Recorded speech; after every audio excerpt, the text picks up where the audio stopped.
Welcome back, investors, to Ticker Time News. I'm Adam, and here's the latest segment from the After Hours show. Winnebago is WGO. Now, Winnebago, they build RVs or recreational vehicles.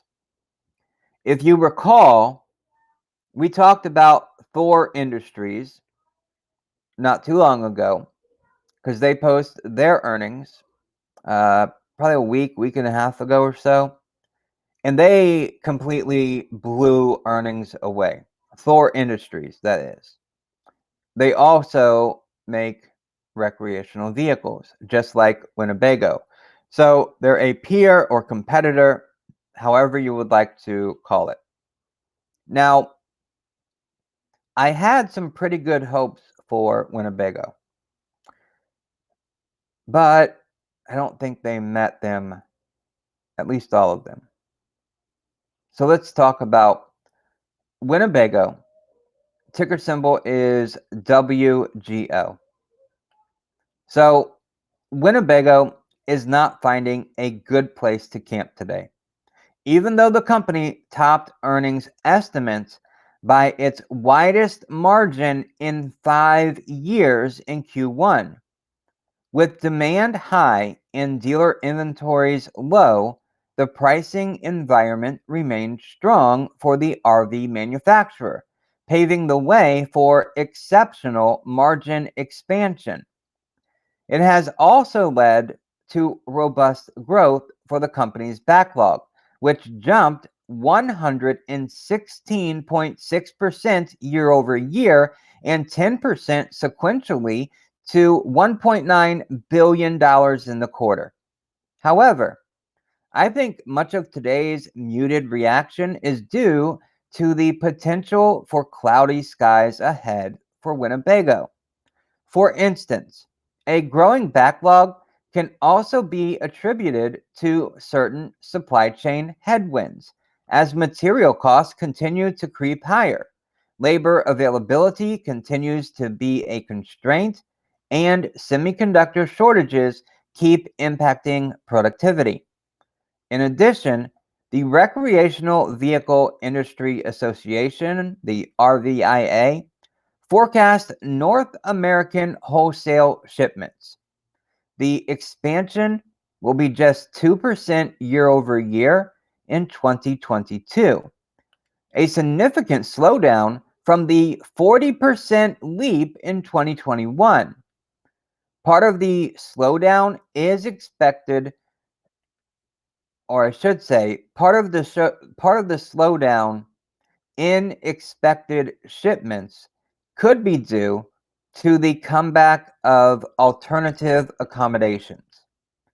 This is the most evident in the great quarters posted recently by various travel and leisure companies, such as Booking Holdings, ticker symbol BKNG, Expedia, EXPE, Airbnb, ABNB, Travel Plus Leisure Company, TNL, and of course Marriott Vacations, VAC, and the bullish color that they have provided regarding consumers' return to spending on travel. It could also be due to higher expected interest rates in coming quarters, as RV purchases are highly discretionary.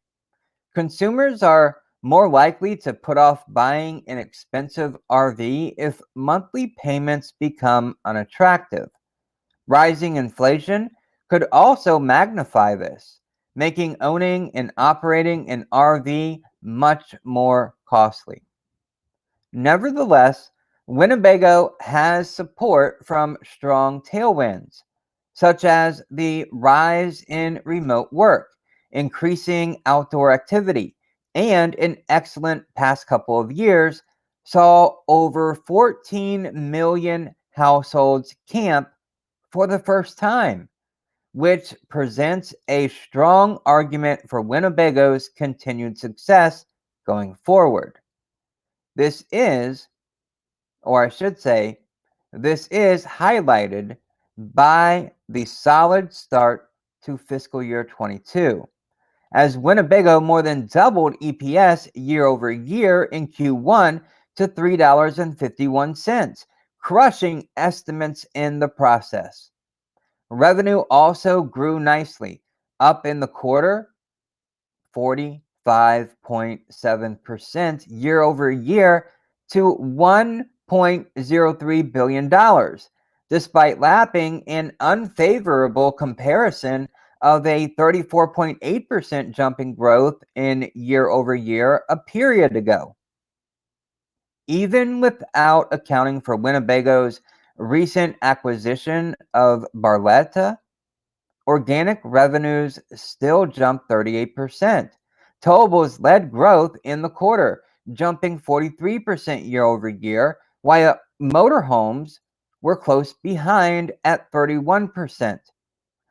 Demand within motorhomes was concentrated mainly in Class B and Class A products, similar to what I saw with Winnebago's primary rival, Thor Industries, ticker symbol THO. Increased competition in Class B motorhomes over the past 5 years has led the market to become more saturated, and Winnebago's market share has been hurt as a result. In light of that, I like seeing continued demand for its Class B products, as it indicates strong brand awareness and loyalty.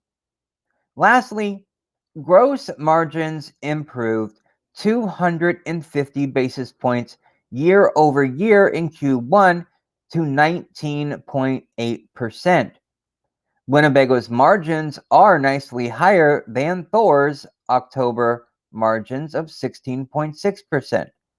The margin expansion is also a testament to Winnebago's ability to navigate the ongoing supply chain and inflationary hurdles it expects to continue through fiscal year 22. Bottom line, COVID-19 brought more people to outdoor lifestyles, which Winnebago has directly benefited. Although it is not showing up in the stock's price, Winnebago started off fiscal year 22 on a solid note as the company looks to prolong its momentum from 2021 into 2022. What do you think about Winnebago? We had Thor Industries about a week and a half ago. They did really good. Winnebago, though, has greater margins.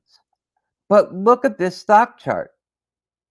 Winnebago has been range bound for most of the second half of this year, with a low around $64 and a high of around $75.